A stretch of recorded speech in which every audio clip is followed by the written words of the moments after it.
Salam Bapak Ibu Saudaraku yang diberkati Tuhan. Hari ini kita akan membahas tentang hukum Taurat dan etimologi. Kita buka saja di Efesus 2 ayat 15. Saya akan bacakan buat saudara. Sebab dengan matinya sebagai manusia, ia telah membatalkan hukum Taurat dengan segala perintah dan ketentuannya untuk menciptakan keduanya menjadi satu manusia baru di dalam dirinya, dan dengan itu mengadakan damai sejahtera. Mungkinkah hukum Taurat itu batal? Sangat mungkin, karena sudah tertulis. Siapa yang bisa membatalkan hukum Taurat? Ya, pasti yang membuat hukum. Siapa yang membuat hukum? Ya Allah sendiri. Pembatalan hukum Taurat artinya abolisi. Kematian Kristus itu telah membatalkan hukum Taurat. Benar-benar batal hukum Taurat itu. Dalam bahasa Inggris, King James Version, menuliskan adalah having abolished, pembatalan. Kenapa kok bisa batal? Karena ada the enmity, perseteruan berdarah. Bahasa Yunaninya ekstran. Dengan perseteruan oleh kematiannya di dalam dagingnya itu sendiri, dia membatalkan hukum Taurat. Kalau hukum Taurat itu batal, apakah orang Kristen tidak mempunyai hukum? Kalau hukum Taurat itu batal, berarti bolehkah kita melanggar hukum Taurat? Di dalam 10 hukum Taurat kan tertulis, jangan membunuh, jangan berzina, jangan mencuri, jangan mengucap saksi dusta, jangan mengingini barang orang lain, dan lain-lain. Apa dulunya ada hukum, jangan membunuh, sekarang boleh membunuh? Karena hukum Taurat itu dibatalkan. Apa dulunya ada hukum, jangan berzina, sekarang boleh berzina? Kan hukum Taurat batal. Nah, inilah yang jadi persoalan kalau kita kurang belajar dan memahami firman Tuhan dengan benar.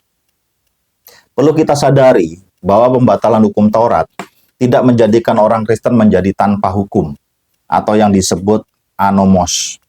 Tuhan Yesus Kristus sudah memberikan dasar hukum kepada para murid, suatu hukum yang baru sebelum kematiannya di kayu salib itu. Nah, hanya 2 hukum saja, yaitu hukum kasih atau hukum Kristus. Jadi, saya mau jelaskan di sini tentang hukum aturan yang dibuat pada zaman Musa. Diberikan ke Musa untuk bangsa Israel itu ada 613 perintah hukum yang tertulis yang harus dilakukan. Saudara bisa lihat channel saya tentang ketetapan hukum bagi bangsa Israel. Saya lanjutkan di sini. Tuhan memberikan hukum yang baru, hanya 2 hukum, yaitu hukum kasih akan Allah dan kasih akan sesama.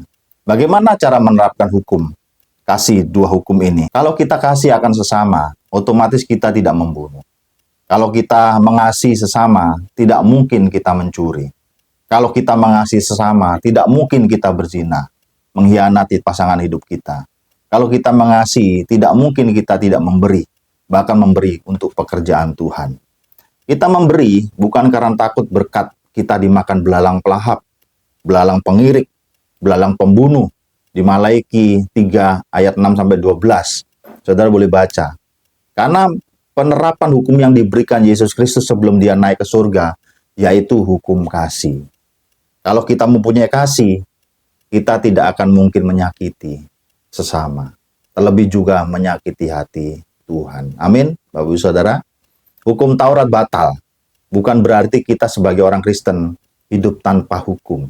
Tetapi diberikan hukum yang baru, yaitu hukum kasih. Yohanes 13 ayat 34. Aku memberikan perintah baru kepadamu, yaitu supaya kamu saling mengasihi. Sama seperti aku telah mengasihi kamu, demikian pula kamu harus saling mengasihi. Nah, saya heran zaman sekarang. Padahal Tuhan memberikan perintah yang baru, tetapi masih banyak orang yang memakai hukum yang lama, yaitu hukum Taurat. Anda dan saya tidak akan sanggup untuk melakukan hukum Taurat yang ada 613 perintah. Anda tidak akan sanggup melakukannya. Saya juga tidak sanggup. Karena ini berat. Untuk itu Yesus berkata di Matius 11 ayat 28.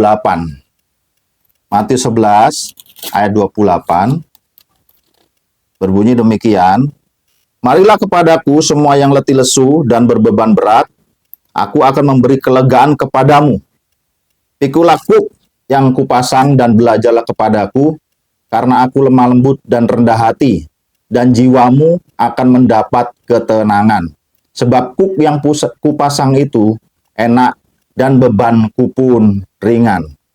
Nah, kita bahas dulu di ayat 28.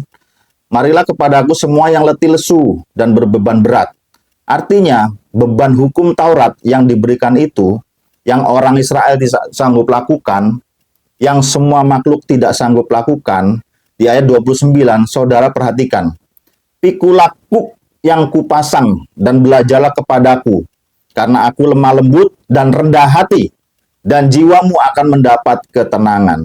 Kuk itu dalam istilah Yahudi adalah hukum. Hukum Taurat yang 613 itu. Seperti dipikul di pundak, di mana saja, dan kemana saja mereka pergi. Dan kapan saja, dimanapun. Makanya ada tertulis, kalungkanlah itu pada lehermu, tuliskanlah itu pada loh hatimu. Karena itu Yesus bilang kamu itu letih lesu dan beban berat dengan bermacam-macam peraturan itu. Aku akan memberikan kelegaan kepadamu. Belajarlah kepadaku karena aku lemah lembut dan rendah hati, supaya jiwamu akan mendapat ketenangan. Hukum yang kupasang itu enak dan bebanku pun ringan. Itu ayat yang ke-28 tadi. Maka Tuhan Yesus memberikan perintah baru. Marilah kepadaku semua yang letih lesu, yang melakukan hukum Taurat datang kepadaku. Aku akan memberikan kelegaan kepadamu, yaitu aku berikan perintah baru, yaitu hukum kasih. Paham Bapak Ibu Saudaraku? Amin. Jikalau saudara masih mau melakukan hukum Taurat, lakukanlah semuanya. Ada 613 perintah. Jika saudara satu saja lalai melakukan hukum itu, artinya Anda semuanya bersalah. Berat Bapak Ibu Saudaraku. Untuk itu, Yesus hadir membatalkan hukum Taurat dengan cara memberikan nyawanya. Mempersembahkan tubuhnya sebagai persetujuan berdarah oleh kematiannya di dalam daging. Saat kita masih kecil, sekitar umur 3-5 tahun, orang tua kita membuat satu aturan. Ya, saya masih ingat. Jangan kamu makan terlalu banyak permen, nanti gigimu bisa ompong. Ya, dulu saya ditakut-takutin seperti itu. Jangan makan permen terlalu banyak, nanti gigimu sakit. Apakah kita mau mendengarkan? Belum tentu. Kadang kita makan permen lebih di luar rumah tanpa pengetahuan orang tua kita. Berat rasanya, anak sekecil saya jauh dari permen. Seperti beban dalam pikiran. Tetapi sekarang, kita sudah dewasa umur 40-60 tahun, kita sadar diri dengan makan makanan yang manis itu, kita batasi. Karena apa? Karena takut diabetes. Kita yang umur segini itu harus tahu diri. Tidak mungkin melakukan hal yang merusak diri sendiri. Sama seperti hukum kasih. Dengan kesadaran diri sendiri. Adanya kasih tersebut, tidak mungkin kita menyakiti hati sesama. Dan tidak mungkin kita menyakiti hati Tuhan. Amin Bapak Ibu Saudara. Ini bukan tentang boleh atau tidak boleh. Tetapi jangan melakukan sesuatu yang merugikan diri sendiri. 2 hukum saja cukup. Sama seperti Anda sudah melakukan 613 hukum perintah tersebut. Amin. Dahsyat, luar biasa Tuhan kita. Sedikit saja saya jelaskan bahwa selain 613 perintah hukum itu ada juga peraturan-peraturan yang dibuat oleh rabi-rabi Yahudi. Itu ribuan hukum yang harus dilakukan. Apa enggak lesu? Apa enggak berbeban berat? Apa enggak cepat stroke? Tuhan Yesus mendeklarasikan hukum yang kepada orang-orang Yahudi. Ikutlah aku. Aku memberikan hukum atau kuk yang baru, yaitu kuk yang kupasang itu enak dan bebanku pun ringan. Aku memberikan beban yang ringan kepadamu. Jadi Bapak Ibu Saudaraku yang terkasih, kalau saudara melihat tentang hukum Taurat 613 atau miswot, melanggar satu saja hukum atau perintah atau miswah, sama dengan melanggar semuanya. Yakobus 2 ayat 10. Barang siapa menuruti seluruh hukum itu, tetapi mengabaikan satu bagian daripadanya, ia bersalah terhadap seluruhnya. Hukum Kristus itu ada cuma 2. Bagi kitalah hukum itu diberikan. Beban yang enak dan penuh dengan kesadaran. Karena kita sudah dewasa, sudah tahu kebenaran. Hukum yang memberikan kerendahan hati. Hukum yang membuat kita lemah lembut. Hukum yang membuat kita mendapatkan ketenangan. Jadi, kalau kita hidup di dalam hukum kasih ini, lalu Anda melihat tetangga Anda kelaparan, dan Anda melihat tetangga Anda memang meminta pertolongan, tetapi Anda berdiam saja, Padahal perintahnya cuma 2 saja, Anda melanggar semuanya. Dan bersalah terhadap hukum kasih yang diberikan. Tidak peduli Anda rajin ke gereja. Tidak peduli Anda itu dermawan. Atau Anda itu penyokong gereja dalam keuangan. Bahkan Anda itu pelayanan. Tetapi kalau Anda tidak tahu mengasihi sesama, Anda bersalah di dalam hukum kasih. Hukum itu batal dalam kehidupan saudara dan saya. Matius 22 ayat 37. Matius 22 ayat ke-37. Saya bacakan buat saudara. Kasihilah Tuhan Allahmu dengan segenap hatimu dan segenap jiwamu dan segenap akal budimu. Itulah hukum yang terutama dan yang pertama. Dan hukum yang kedua adalah sama dengan itu, kasihilah sesama manusia seperti dirimu sendiri. Pada kedua hukum inilah tergantung seluruh hukum Taurat dan kitab para nabi. Inilah intisari dari 613 hukum dan kitab Taurat dan kitab para nabi itu. Dengan Anda melakukan hukum Kristus atau hukum kasih yang diberikan, jika Anda dan saya melakukannya, sama saja Anda sudah melakukan 613 hukum Taurat itu. Dan saudara menggenapinya. Sekarang saya mau mengambil salah satu contoh. Perpuluhan salah satu perintah di dalam hukum Taurat, betul? Apakah Anda tahu hukum Taurat itu sudah batal? Yang tadi di atas sudah saya jelaskan. Dengan batalnya hukum Taurat, apakah ini dihadapkan dengan antara boleh dan tidak boleh memberi perpuluhan? Nah, ini perlu saya jelaskan. Yang tidak mudah memang. Kita harus memahami secara praktikal dan filosofisnya. Memiliki sikap dan respon yang benar. Saya bukan mengharamkan perpuluhan. Perpuluhan boleh dilaksanakan. Tetapi perpuluhan bukan hukum yang mengikat lagi bagi orang Kristen. Karena orang Kristen tidak diikat oleh hukum Taurat. Tetapi orang Kristen diikat oleh hukum kasih. Saya akan jelaskan terlebih dahulu. Jadi kalau ada gereja yang masih melaksanakan perpuluhan, jangan diharamkan. Tetapi kewajibannya bukan seperti kewajiban hukum Taurat yang mengikat. Anda boleh memberikan persepuluhan karena Anda mengasihi pekerjaan Tuhan. Itu dulu poinnya. Supaya kita tidak salah paham. Kita memberkati gereja dan pekerjaan Tuhan supaya pekerjaan Tuhan tetap berlangsung dalam pelayanannya. Jadi ini tidak berbicara tentang boleh apa tidak boleh. Sehingga dalam pemikiran kita, boleh ya, apa enggak ya, memberikan perpuluhan ya. Kalau kita masih berpikir boleh enggak boleh, atau boleh enggak ya, berarti kita masih kanak-kanak. Kalau kita jadi orang Kristen dewasa, pemikirannya itu patut atau tidak patut. Ketika Allah memberkati saudara dengan berkat yang melimpah-limpah, ketika Anda memiliki sesuatu, ketika hati Anda memiliki kasih, tentu Anda memiliki jiwa yang memberi. Amin. Jadi bukan boleh atau tidak boleh. Jadi bukan boleh perpuluhan atau tidak boleh perpuluhan. Tetapi patut atau tidak patut. Ini yang disebut dewasa. Berapa banyak pemimpin rohani menakut-nakuti jemaatnya dengan mengatakan, kalau kamu tidak memberi perpuluhan, maka usahamu akan bangkrut. Oh, gara-gara dia tidak memberi perpuluhan, akhirnya rukonya terbakar. Akhirnya dengan demikian pemikiran jemaat terpola. Oh iya, benar juga ya. Ketakutan semacam ini adalah jenis tingkat kerohanian yang masih kanak-kanak, belum dewasa. Anak umur 3 tahun tidak boleh memegang pisau, karena dia tidak tahu fungsinya, bisa marah ibunya. Tetapi kalau orang yang sudah dewasa, tidak mungkin ibunya melarang, karena dia tahu fungsi. Mungkin untuk mengupas mangga, apel, buah-buahan lainnya. Jadi di sini bukan boleh, tidak boleh, tetapi patut dan tidak patut. Maka dari itulah hindarilah persoalan yang dicari-cari. Yang orang bodoh persoalkan silat, percekcokan dari pertengkaran mengenai hukum Taurat ini. Karena semua itu tidak berguna dan sia-sia. Itu ada di Titus 3 ayat 9. Orang Kristen sering lupa bahwa dengan matinya Kristus di kayu salib adalah penggenapan. Sudah digenapi atau diselesaikan. Kita telah dipanggil sebagai ciptaan yang baru, yang dipimpin oleh Roh. Maka kamu tidak hidup di dalam hukum Taurat. Galatia 5 ayat 18. Maaf.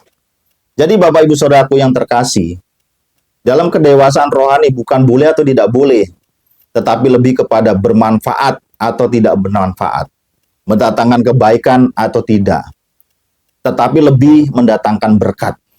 Apa sih yang menjadi persoalan di dalam perpuluhan? Karena pemimpin jemaat kadang menaruh curiga kepada jemaatnya. Wah, kamu pelit amat, tidak memberikan persepuluhan. Begitu pula jemaatnya berpikir, kalau aku memberikan persepuluhan, nanti dibelikan mobil, tas Hermes. Jadi ada saling curiga. Tetapi sebenarnya kedua-duanya adalah gambaran orang yang cinta uang. Baik pemimpinnya maupun jemaatnya saling curiga. Karena akar segala kejahatan ialah cinta uang. Sebab oleh memburu uanglah beberapa orang telah menyimpang dari iman dan menyiksa dirinya dengan berbagai-bagai duka. Bapak Ibu yang saudara yang kami kasihi, kasih itu sabar, kasih itu murah hati. Kalau kita ada kemurahan hati, tentu kita pasti mendukung pekerjaan Tuhan, mendukung gereja, memberikan yang terbaik seperti Tuhan memberikan yang terbaik dalam pekerjaan. Melimpah-limpahkan berkat dalam hidup saudara dan saya. Tapi tolong, ya bagi pemimpin gereja, jangan memanfaatkan kebaikan orang dengan kemurahan hati orang untuk mencari keuntungan. Tetapi jangan salahkan pendeta juga tentang masalah persepuluhan. Ada baiknya juga supaya saudara dan saya itu tidak kikir, pelit untuk pekerjaan Tuhan. Amin. Gereja zaman akhir ini sudah menjadi industri, bahkan industri entertainment. Gereja besar-besar, membangun gereja di samping yang kecil, memberikan fasilitas yang luar biasa, memenangkan jiwa-jiwa katanya. Tidak tahunya jemaat gereja yang kecil berpindah ke gereja yang besar. Sebenarnya ini sesuatu yang menyimpang. Kalau kita baca di Timotius, memang ibadah itu kalau disertai dengan rasa cukup, memberikan satu keuntungan. Nah, kita mau belajar tentang etimologi. Apa sih itu etimologi? Etimologi adalah istilah tentang persepuluhan dan misfot, hukum Taurat tentang persepuluhan. Biasanya ini yang sering dikhotbahkan dalam gereja tentang persepuluhan. Kita buka di Malaiki 3 ayat 10. Malaiki 3 ayat 10. Ya, sebelum Matius ya. Malaiki 3 ayat 10, saya bacakan buat saudara. Bawalah seluruh persembahan persepuluhan itu ke dalam rumah perbendaharaan, supaya ada persediaan makanan di rumahku. Dan ujilah aku, firman Tuhan semesta alam, apakah aku tidak membukakan bagimu tingkap-tingkap langit dan mencurahkan berkat kepadamu sampai berkelimpahan. Tetapi tentu saja Malaiki 3 ayat 10 ini memiliki konteks. Kenapa sampai ada firman demikian? Sebenarnya konteks Malaiki ini, saudara harus tahu bahwa Imam Lewi ini tidak mendapatkan milik pusaka kepemilikan tanah, di mana mereka itu hanya bekerja dalam rumah Tuhan. Sehingga mereka itu harus disokong. Tetapi orang Israel lainnya tidak memberikan persepuluhan untuk makanan buat mereka. Padahal mereka, Imam Lewi itu membaktikan hidupnya seluruhnya untuk Tuhan. Nah, suku-suku lain itu ditegur supaya mereka memberikan persepuluhan untuk suku Lewi. Itu dapat makan. Ada perbendaharaan persediaan makanan di dalam rumah Tuhan. Siapakah orang Lewi? Orang Lewi ini adalah dari suku yang diperuntukkan khusus untuk melayani pekerjaan Tuhan di zaman Musa, di rumah Tuhan atau tabernakel. Karena Israel itu ada 12 suku. Maka setiap suku itu harus memberikan persepuluhannya ke tabernakel untuk persediaan makanan bagi suku Lewi. Karena suku Lewi harus ada persediaan makanan untuk mereka hidup. Mereka mengabdikan diri dalam rumah Tuhan, tidak mendapatkan hak kepemilikan tanah. Artinya, kalau dia tidak mendapatkan kepemilikan tanah, dia tidak bisa bertani untuk mencukupi diri sendiri, tidak bisa berternak. Dia hanya menerima persepuluhan itu untuk dimakan. Apa sih objek-objek persepuluhan tersebut? Mari kita baca di Imamat 27 ayat 52. Imamat 27 ayat 52. Imamat 27 ayat 52. 27 ayat 32, sorry. Mengenai segala persepuluhan dari lembu sapi atau kambing domba, maka dari segala yang lewat dari bawah tongkat pengembalaan itu, dihitung setiap ke-10 harus menjadi persembahan kudus bagi Tuhan. Nah, saya mau jelaskan tentang Haser Rison. Ada persepuluhan dari ternak, karena memang seorang peternak. Ada persepuluhan dari hasil bumi juga, menyerahkannya kepada suku Lewi. Suku Lewi kerjanya ya bagian mempersiapkan ibadah di tabernakel, tukang bersih-bersih, mungkin singer musik, dan di antara orang Lewi itu ada para imam. Orang Israel memberikan persepuluhan 10% itu diberikan kepada orang Lewi. Nah, 10% dari 10% itu untuk para imam. Jadi 1/10 dari 1/10. Karena keseluruhan orang Lewi itu kan tidak menjadi imam. Artinya imam mendapatkan 1%. Jadi bagian imam itu hanya 1%.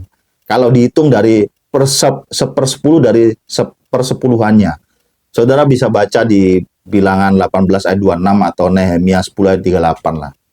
Inilah persepuluhan yang pertama. Terus ada persepuluhan yang kedua, yaitu Maaser Seni. Nah, persepuluhan dari gandum atau hewan di luar Yerusalem. Untuk persepuluhan yang kedua ini tidak diberikan kepada orang Lewi, tapi dia dihabiskan sendiri oleh si pemberi. Nah, pada waktu merayakan hari raya. Tentunya orang-orang Israel tidak melalaikan orang Lewi, tapi harus memberikan dengan sukacita. Karena persepuluhan yang kedua ini beda dengan persepuluhan yang pertama tadi. Saya jelaskan dan lanjutkan dulu. Untuk persepuluhan yang kedua ini sudah ditetapkan bahwa di tahun pertama, tahun keempat, dan tahun kelima itu untuk dimakan sendiri oleh pemiliknya atau pemberi persepuluhan tersebut. Pada waktu kapan? Pada waktu mereka merayakan di Yerusalem. Nah, untuk persepuluhan tahun yang ketiga dan keenam disisihkan untuk fakir miskin, namanya Maaser Ani. Jadi ada 3, pertama, kedua, dan ketiga. Jadi persepuluhan yang kedua itu tidak semuanya diberikan kepada Lewi saja, tetapi juga untuk dimakan sendiri dan juga untuk kaum miskin. Ulangan 14 ayat 28. Kalau gereja mau melaksanakan persepuluhan ini menurut hukum, laksanakanlah persis seperti apa yang tertulis di dalam hukum Taurat. Saya tidak melarang saudara untuk tidak melaksanakan hukum Taurat. Boleh-boleh saja. Tetapi hukum Taurat itu ada 613 peraturan. Nah, persepuluhan hanya untuk bangsa Israel. Karena hukum Taurat bukan untuk orang Kristen, bukan untuk orang Indonesia, bukan untuk orang Korea, bukan untuk bangsa-bangsa lain, tetapi untuk bangsa Israel. Sebab apa? Tidak boleh membawa persepuluhan seandainya orang lain, sesuatu itu dikatakan itu najis atau yang disentuh oleh orang-orang kafir. Kita ini seperti orang kafir buat mereka untuk menjadi tidak kudus. Ini juga penting sekali bahwa kita bukan orang Israel dalam Alkitab. Karena bangsa Israel adalah bangsa yang melaksanakan Taurat.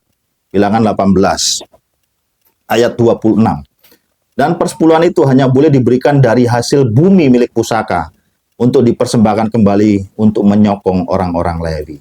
Jadi yang saya mau tekan di sini adalah bukan boleh atau tidak boleh, tetapi patut atau tidak patut. Semua itu didasari oleh kasih.